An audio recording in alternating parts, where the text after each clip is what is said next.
بسم اللہ الرحمن الرحیم۔ پیارے دوستو السلام علیکم، امید ہے آپ سب خیریت سے ہوں گے۔ دوستو ویڈیو اچھی لگے تو آگے شیئر کریں۔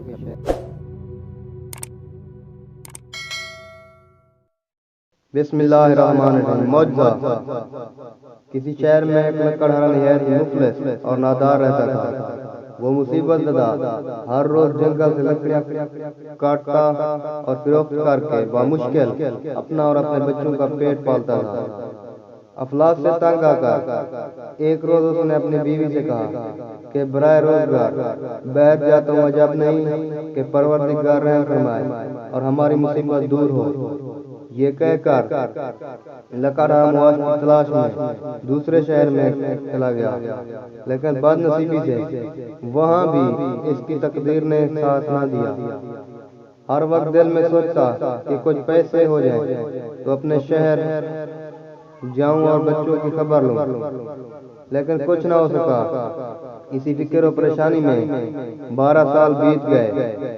اس عرصہ میں نہ تو اس نے اپنے بچوں کو کچھ بھیجا اور نہ ہی ان کی خبر لی۔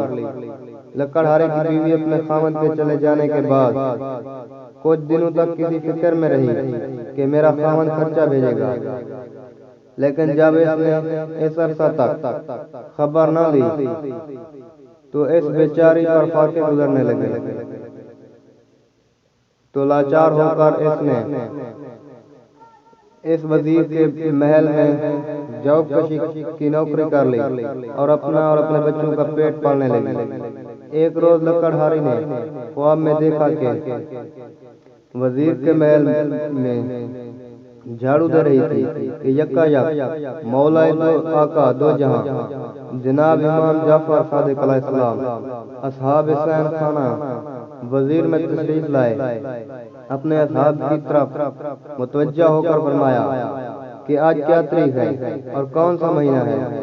صحابہ نے عرض کیا، یا مولا آج 22 شعبان رجب المرجب ہے۔ تب آپ نے اپنی زبان معجز بیان سے ارشاد فرمایا کہ کوئی شخص کیسی ہی مشکل میں مبتلا ہو یا کسی ایسی ہی سخت حاجت نے اسے گھیر رکھا ہو، اسے چاہیے کہ سوا سیر میدہ کی پوریاں بنا کر ہمارے نام کی نظر 22 رجب المرجب کی باوقت نماز صبح دلوا کر حق سبحانہ تعالی کی درگاہ میں ہمارے واسطے اپنی حاجت طلب کرے، انشاءاللہ حاجت پوری ہوگی۔ جس وقت خواب میں لکڑہاری نے حضرت کا یہ کلام سنا، اسی وقت صدقے دل سے نظر کرنے کی نیت کی اور 22 رجب المرجب باوقت صبح نماز سے فارغ ہو کر نظر کو موافق حکم جناب امام علیہ السلام پورا کیا۔ اب ذرا لکڑہاری کے شور کا حال سنیے۔ یہاں تو 22 رجب المرجب باوقت صبح یہ لکڑہاری نظر امام علیہ السلام دلا رہی تھی اور وہاں لکڑہارا درخت پر چڑھا ہوا لکڑیاں کاٹ رہا تھا، تو اس کے ہاتھ سے کلہاڑی چھوٹ کر زمین پر گری اور اس نے کلہاڑی کو جو ہی نکالا تو دیکھا دفینہ کا شعبہ ہوا اور اس جگہ اس نے کھودا تو معلوم ہوا کہ ایک خزانہ دفن ہے۔ اس نے اس وقت اس کو اسی طرح پوشیدہ کر دیا، پھر تھوڑا تھوڑا لا رہا اور سامان نے سفر تیار کرنے لگا اور سارے دفینہ کو نکال کر بڑے کروفر سے عظم وطن ہوا، اپنے رہنے کے لیے عالیشان مکان بنوایا اور اپنی بیوی اور بچوں کے ساتھ آرام سے زندگی بسر کرنے لگا۔ ایک روز لکڑہاری نے اپنے خاوند سے ساری بات بیان کی۔ اس نے تاریخ نظر اور وقت بتلایا تو وہی تاریخ اور وہی وقت تھا جب لکڑہارے کو دفینہ ملا تھا۔ لکڑہارا بھی صدقے دل سے ایمان لے آیا۔ ایک دن وزیر اعظم کی بیوی بالا خانے پر کھڑی ہوئی ہوا خوری کر رہی تھی۔ اس کو ایک عالیشان مکان نظر آیا۔ اس نے اپنی کنیزوں سے دریافت کیا کہ یہ مکان کس کا ہے۔ کنیزوں نے بتایا کہ اس لکڑہارے کا ہے، جس کی بیوی یہاں جارود کشی پر ملازم تھی۔ یہ سن کر وزیر کی بیگم نے لکڑہاری کو بلوایا اور مفصل حال دریافت کیا۔ اس نے تمام حال بیان کیا، لیکن وزیر کی بیوی کو یقین نہ آیا، بلکہ دل میں خیال کیا کہ اس کے خاوند نے ذہنائی کی ہے، جس کی بدولت یہ مال دار ہوا ہے۔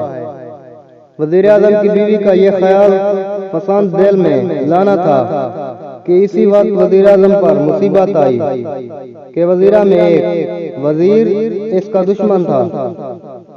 اس نے موقع پا کر بادشاہ سے وزیر اعظم کی چغلی کی، اس نے غبن کیا۔ حضور علی جناب اسے طلب فرمائیے۔ بادشاہ نے اس وقت وزیر اعظم کو بلا کر حساب طلب کیا۔ وزیر سے حساب نہ دے سکا اور بادشاہ غضبناک ہو گیا۔ وزیر اعظم کا سارا مال اور اسباب ضبط کر کے اس کو اور اس کی بیوی کو نکال دیا۔ وہ دونوں بھوکے پیاسے چلے جا رہے تھے۔ خربوزے کا ایک کھیت نظر آیا۔ وزیر اعظم نے اپنی بیگم سے 2 درہم لے کر، جو اتفاق سے ان کے پاس رہ گئے تھے، ان کا خربوزہ خرید کر رومال میں باندھ کر لیا کہ کسی جگہ اطمینان سے بیٹھ کر کھائیں گے۔ اتفاق سے جس دن وزیر اعظم پر عتاب آیا، اسی دن شہزادہ بھی شکار کو گیا اور رات تک واپس نہ آیا، تو بادشاہ نے پریشان ہو کر وزیروں سے مشورہ کیا کہ ساری رات گزر گئی اور شہزادہ ابھی تک واپس نہیں آیا۔ اسی وزیر نے جس وزیر نے وزیر اعظم کی چغلی کھائی تھی، بادشاہ سے عرض کیا کہ مجھے ایسا معلوم ہوتا ہے کہ وزیر اعظم نے بے وجہ دشمنی موقع پا کر شہزادے کو قتل کر دیا۔ یہ سن کر بادشاہ نے وزیر اعظم کی گرفتاری کا حکم دیا۔ سپاہی گئے اور وزیر اعظم اور اس کی بیوی کو پکڑ لائے۔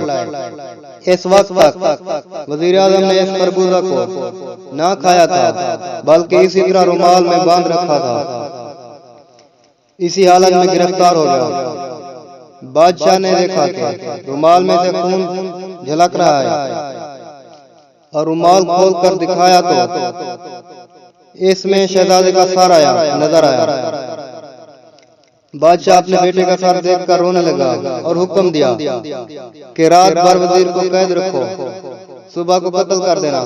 وزیر اعظم اور اس کی بیوی جیل میں بھیج دیے گئے۔ وزیر اعظم نے اپنی بیوی سے دریافت کیا، یہ بات اب تک معلوم نہ ہو سکی کہ ہم پر یہ ناگہانی مصیبت کیسے آئی، کون سا گناہ ہم سے ایسا سرزد ہوا جس کی سزا بھگت رہے ہیں۔ اس پر وزیر کی بیگم نے لکڑہارے کا قصہ بیان کیا اور کہا کہ مجھے اس نظر کا اور حکم حضرت امام جعفر صادق علیہ السلام کا یقین نہ آیا۔ وزیر نے اپنی بیوی سے کہا، اس سے بڑھ کر اور خطا کیا ہوگی؟ تو نے امام جعفر صادق علیہ السلام کے حکم کو جھلایا۔ توبہ کر، امام کافر مانا درست ہے۔ الغرض دونوں رات بھر یہ ورزی کے ساتھ اپنے گناہوں کی معافی مانگتے رہے۔ صدقے دل سے اس کی نیت کی، خداوند عالم نے ان کی توبہ قبول کر لی، اور صبح شہزادے نے شکار سے واپس آ کر بادشاہ کی قدم بوسی حاصل کی۔ بادشاہ نے شہزادے سے دریافت کیا کہ اے روئے چشم، تم اتنا عرصہ تک کہاں رہے؟ عرض کیا، حضور شکار نہ ملنے کی وجہ سے میں نے باغ میں قیام کیا تھا۔ بادشاہ نے شہزادے کو محل میں جانے کا حکم دیا اور وزیر اعظم اور اس کی بیوی کو طلب کیا اور رومال اور سر کو بھی طلب کیا، جس میں بجائے تربوزے کے سر نظر آیا تھا۔ اس رومال کو خود کھولا اور دیکھا کہ خربوزہ ہے، بادشاہ سخت تعجب ہوا اور وزیر اعظم سے دریافت کیا کہ کیا معاملہ ہے۔ وزیر اعظم نے جو واقعہ اپنی بیوی سے سنا تھا بیان کر دیا۔ بادشاہ یہ سن کر لکڑہارے اور لکڑہاری کو طلب کیا اور ان سے حالات دریافت کیے۔ انہوں نے تمام واقعہ بیان کیا، جس کو سن کر بادشاہ بھی صدقے دل سے ایمان لے آیا اور وزیر اعظم کو اپنے عہدے پر فائز کیا اور چغل خور کو سزا دے کر نکال دیا۔ صدقہ جاریہ سمجھ کر آگے شیئر کر دیں۔ تو ملتے ہیں ایک اور اچھی سی ویڈیو میں، تب تک کے لیے اجازت، والسلام۔